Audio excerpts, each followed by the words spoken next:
don't know why it's idling so loud. I came back out to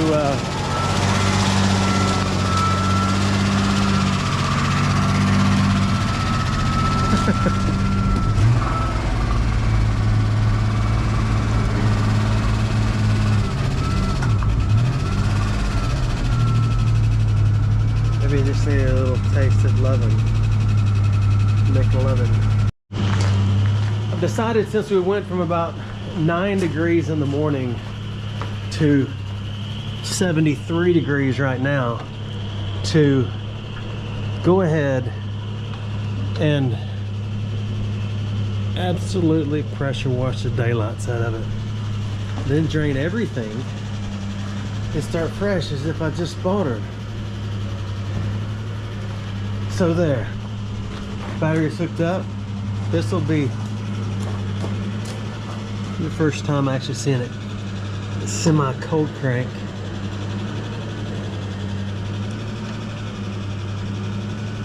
It's important to get as much gasoline on your finger as you can when you first crank it, so you can smell it the rest of the day. That's really highly important. Remember, step 2 is 1, 2, 3. I know someone suggested the choke may be stuck open. It's not. It's got the world's strongest spring on it. It seems to be working well. 1. Little spit. I'm telling you, it's absolutely amazing how well it cranks. So now it's time to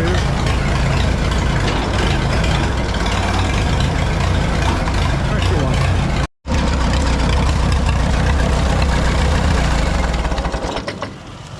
Now we're ready. Everything seems to be running as it should, sort of. There's not a whole lot to pressure wash off of here. I mean, there's a little bit of grungy, you know, some black here, some black there. I know, don't blast straight inside joints and fittings and all that. But I want to just get everything off that I could possibly get off. But I'm not going to blast up into anything.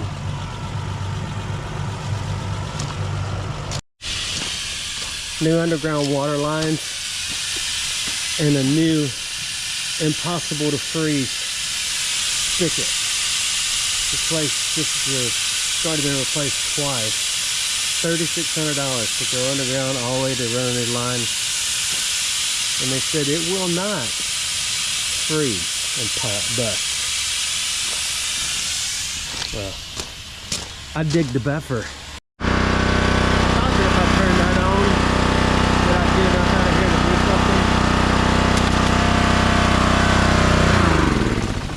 No. So before we can do this, we're gonna have to fix this. I took a break. I'm back now. This is actually more than an hour later. I went to Ace Hardware.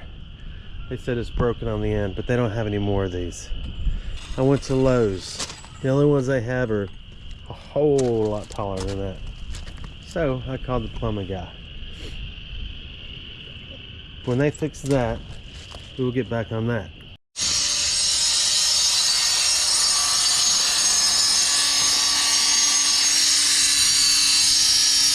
Getting it done. They're done. It's not quite dark yet, and the next run of storms haven't rolled through yet. The geese are coming in like clockwork every year. Let's do a walk around and see how dirty it is. I'm going to try to get all the extra grease and gunk and everything off of it, and then I'll go back and re-lube, grease, and everything. That's what that's supposed to be doing. And I'm wondering if it's going to blast this stuff off. Then I'll probably blast down in there like a whole lot and fill it up till it really washes out. And then we'll worry about that, and we'll clean all this up. It appears the stars are lined up against me. I don't live by the stars, but everything down here is busted and broken.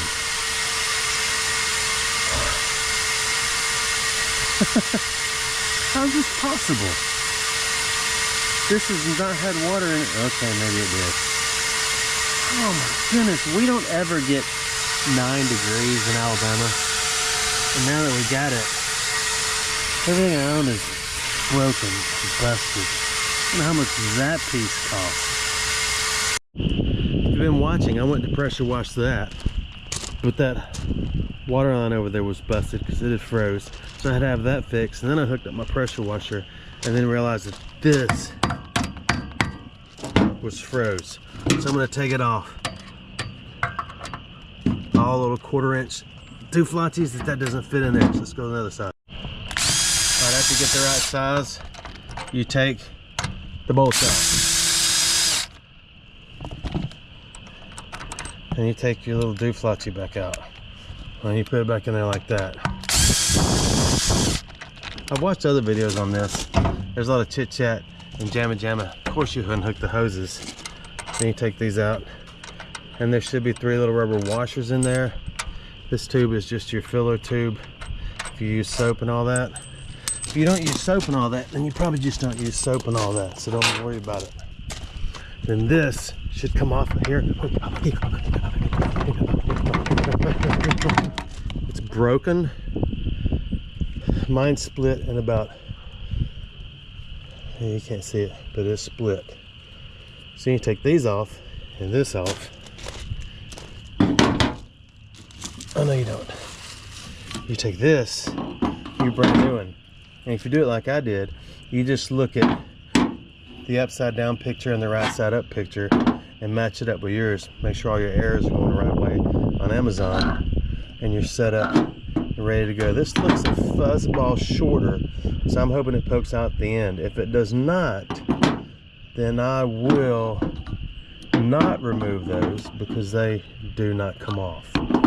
I was thinking I could remove these because these unscrew and come off for extensions, but if they don't, I will simply cut out in front of this maybe if I can. It's important that you get and use the oldest, rustiest crescent wrench you can find. Undo this, take it off, undo that, take it off, and you can simply use your spacer or just put the whole thing back on there. I'm going to put the whole thing back on there because I believe this one is of better quality than this one. Because as you see, there's no brass in here, which means this one is probably not going to last as long, but that's okay. Change places. This one's going to go in back right here. I may use that new washer, but I'm not sure. If you don't have a truck with a bed full of hay and gravel, then you're probably not be able to do this. It comes with a new filter dilter. Put it in there, poke it, and it'll stay eventually. If it don't, wait and do it at the last minute or 8. Now the big question is, does it simply go right back on there as it should? Put that back out the front, put that back up there, give it a little chaba chaba chuba chiba chaba chaba like that. Catch your little filter, put it back on top. Go back over to your pile of stuff, move this and that. You need to pick these 3 things up again because they're important, and they're going to go back in right here. Go ahead and get them started first. Everything is aluminum, and if you cross-thread it once, you've cross-threaded it. If you cross-thread it twice, fool me with rice. I think that's the way the saying goes. So make sure you get them in there snug. It's a bug in a rug. Then go ahead and back. And even though this is on Superfly, I'm going to the end and simply stopping. We're gonna need that right there. Have to take that out. Put it right here.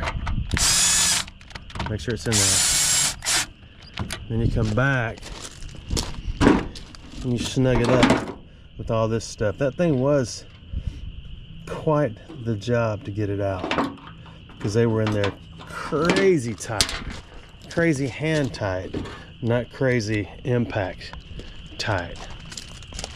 So then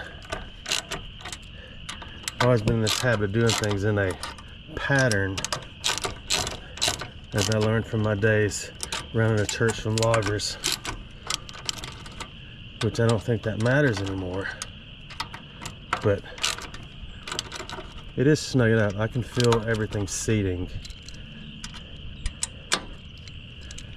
And then, once these are snug,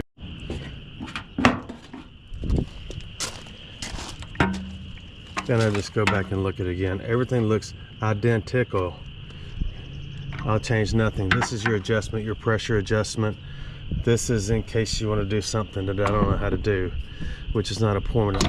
And this is still plenty of room because I got arms, so I can stick my fingers through there, because this one doesn't unscrew. It comes pre-made from the factory over there in China. This one we'll save so we can look at it at a later date. It's important to let serious amounts of gasoline come pouring back out, and then this to go back in there, and it'll have to seat. Remember, it's got a little rubber gasket grommet, so we'll put it back on there in just a second when I get on the ground. You level it back up, get it snug, and you see if you have enough room to get your hose in there. And once you do, you do. That's not a big deal to me. It might be unhappily put together for some of y'all because it should stick out a little bit more, but I don't care. The hands that feed me still know how to reach right there and put a hose on there. The only thing you may have to do is lay it down and then hold the hose and reach underneath to screw the thing back on your hose. Then you walk to your spigot, and $300 later, well, I didn't do it myself. I called a plumber because I didn't have all the tools that they had to go underground and hook all that flex stuff back up as quick as they did. I needed water. So once that's on, you come back over here and you do that. Now we got water. There should not be monstrous amounts of water squirting out of the bottom. Okay, it's just coming out right there, so I just gotta tighten that up. I figured out why it was leaking so bad. I didn't put my little filter back in. I actually lost a new one, but that's because it's really important to always do this job like this, so you lose things. And it's blowing. Walk back over, turn that on. Come back over here. Let's see what's leaking now. Nothing, just a few drops. Maybe that's not as tight as it could be. I think we're set up and ready. If everything you own is broken like me, then this is going to be on all the time anyway. I've already replaced it once too. We're ready to go. Thanks for stopping here. Oh, wait a minute. Let's get some one more thing. If you want to know what this is, it is a Chore-built complete AR4-2518 black, made in China. Thanks for shopping here. Okay, I'm not done. So even though I'm saying thanks for shopping here, you need to take these rubber gaskets out of here and put them in there. I failed to do that. Now I'm done. Thanks for shopping here. Now that it's almost dark, I'm gonna go ahead and do this anyway in the dark. And we'll get to see how it looks when it's done.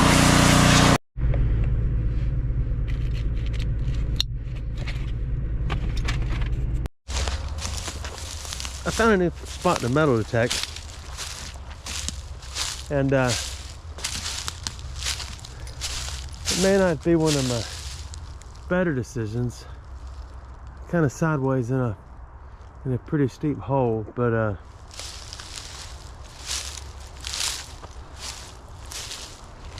it'll buff out, they say. These boots are slick on pine straw. This is a 62.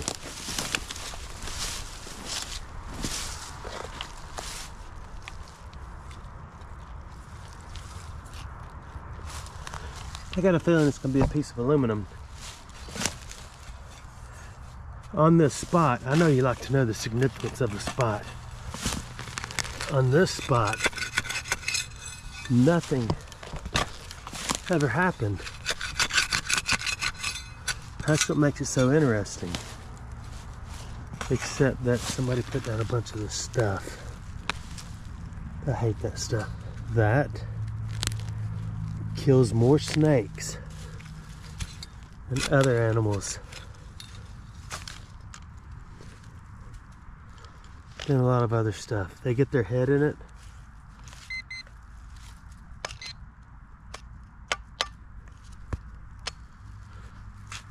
Then they can't get out.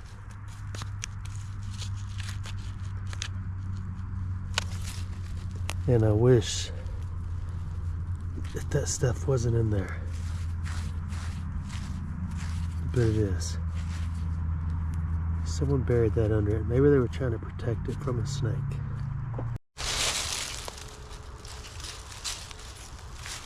I think this is a big piece of tin. But I could be. No, I see it.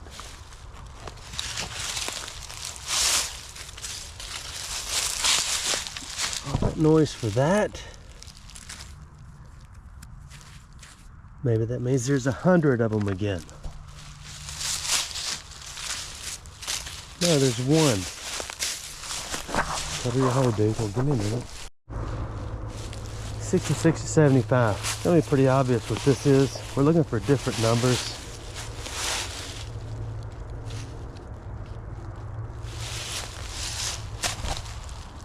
But I guess we'll take what we can get right now till we get out of this spot. Because you can only stand so many of those. Much better signal. This is an 83. It's not good when it reads an 83 up that high, which means it's most likely going to be a can.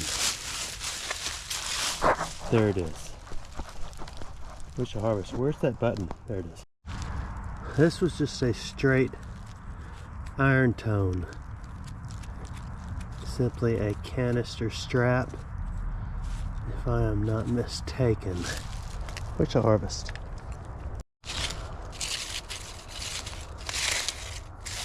Another iron tone, 20s to 40s.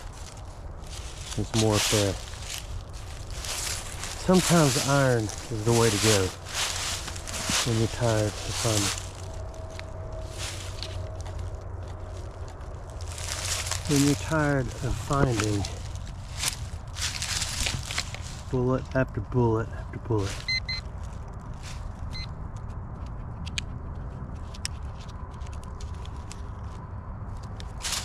Somebody put it right there.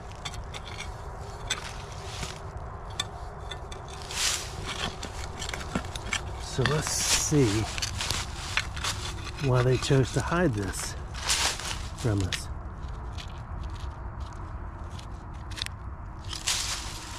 They buried a little deeper. They really didn't want this to be found. That is not an iron tone, but we shall harvest.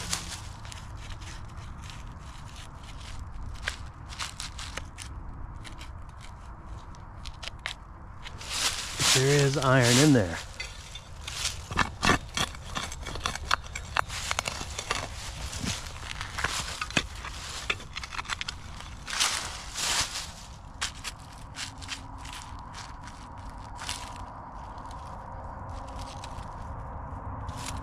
I keep pushing it around, but I don't know where it is. Piece of aluminum. So let's hold off and back up. Let's crumple the crump. About 1 million more pines to go. And some more 60s, 70s with some low tone iron should produce some most incredible artifacts.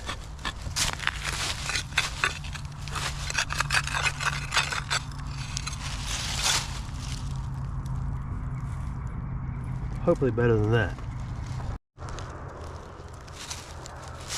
Another crazy high 80s. I'm hoping, I mean, I doubt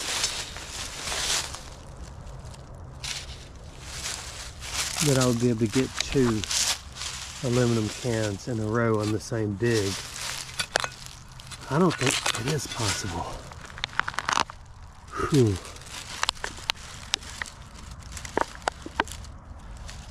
some smooth, refreshing beer. We shall harvest. I stopped harvesting beer cans over there because there's about 300. But we got a good 83 right here. This is not a high 83, meaning it's not registering way up here. You got to get down on it, which is good. If you can measure a high tone right here and way up here too, then it's going to be a can.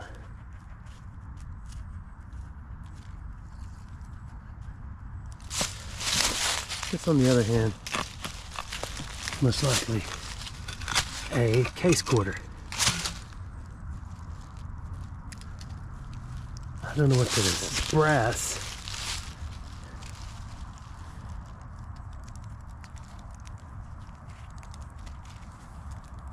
Not a case quarter. Man, I was sure hoping that was what I was hoping it was, but it's not.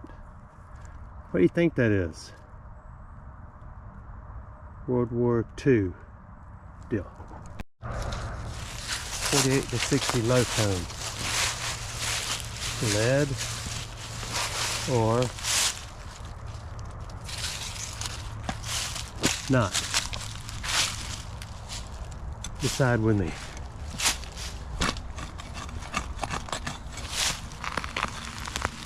I think, make sure we're in the right hole.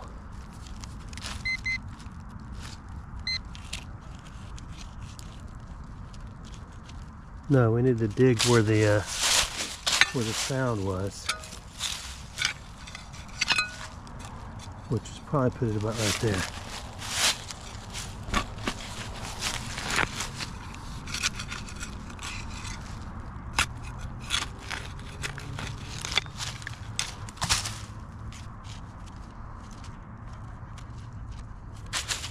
Now, how is that a low tone? Shouldn't be. I was pretty sure this high 80s was going to be another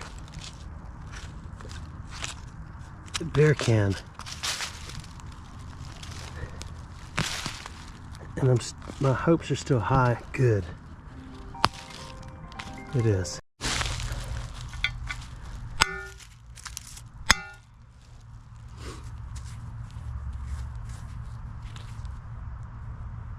Found those before. Let's wait on this camera to start working. Goodness, I got mail. Little in-between mail call here. This is from Alaska Creations, which inspired me to get this bulldozer because I'm gonna be on a Gold Rush show. Not really, but Parker wants my bulldozer. I just realized there's something right there. What is that? How have I never seen that before? And why is it just laying there? Oh man, it's something. You know what? I bet that goes in there. But this, Parker on Gold Rush has a family member who is stealing gold from him and he's putting it in candles. For people like me to buy.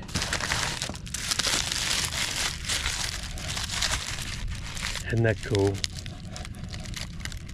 I want the sticker, so I gotta be simple. But it has gold in it. Contains real gold from Parker's mine. Parker Snable. And usually when you open it, oh, there's the gold. I don't see the gold.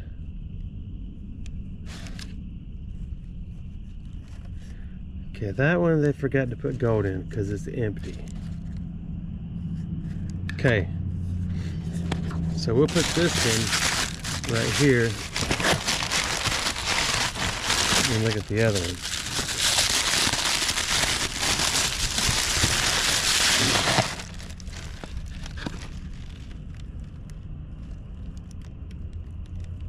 Oh, the gold is on the top. So I guess you can't really harvest it.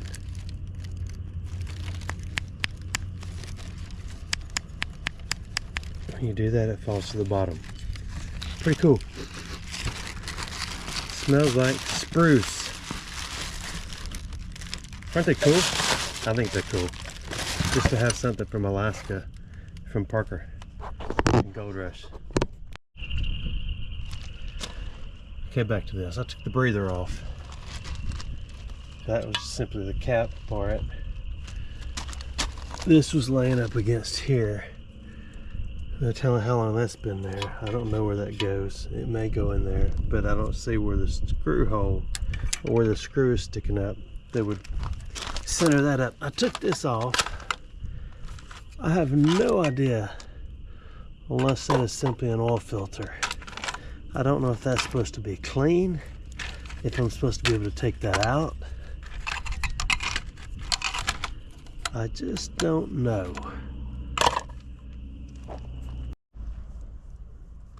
It's got two carburetor adjustments. One appears to be idle, which is this one, and the other appears to be, I don't know, what is that, an air fuel mix or something. Here's my little idler, blah, blah, blah, blah, blah. It does all that. I put my fuel filter on. This still leaks, but I'm okay with it right now. I just turn it off, then it leaks all my gas out at night. So that's just part of life right now. But I just wanted to run smooth. This thing cannot be that difficult. It cranks up fine, no problems at all. We're gonna start saying in the morning. Then it starts spinning and sputtering. Screw this all the way in.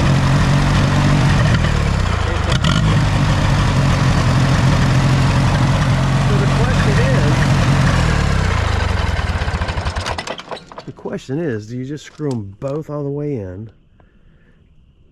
and then gently open them both up till you go, wow, running pretty good now? To top it all off, the radiator has a leak down here. I imagine I did that. No, I didn't do that. There's no fresh holes in the front. I did go across the creek and push some stuff around for about 30 minutes, and it started running like crap again, so I decided I better get this thing back up the hill before it dies over there. So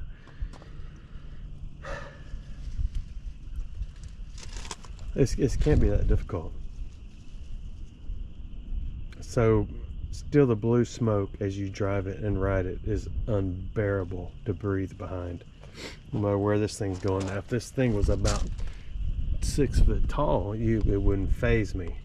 So I think I'm going to make it about 4 foot tall and put a little cap on top where it goes. That's my plan. Everything else seems to be working fine. The thermostat is obviously opening and closing because this has some serious flow going through it. I mean, how hard could it be? All the mechanical stuff seems to be working fine. All the heavy metal gearing and everything, it's crazy strong. It's this little bowl of pot metal that is grieving me. That, and I did run it without that. It's a nice cool morning, a little moist on the ground, sort of, kind of. So does this come out? Does this whole thing come apart? It does have, maybe it does. Maybe I unscrew that, pull all that out. Question is, does that need to be crazy clean in there? I mean, it's obviously an air filter. The air goes in around there, then goes through there, and then also it sucks through that and goes into there, and goes into the engine over here. Wrong, into the carburetor, which goes into the engine. I think I'm done for now. If you got any tips and pointers, point and tip. Thanks for watching my videos.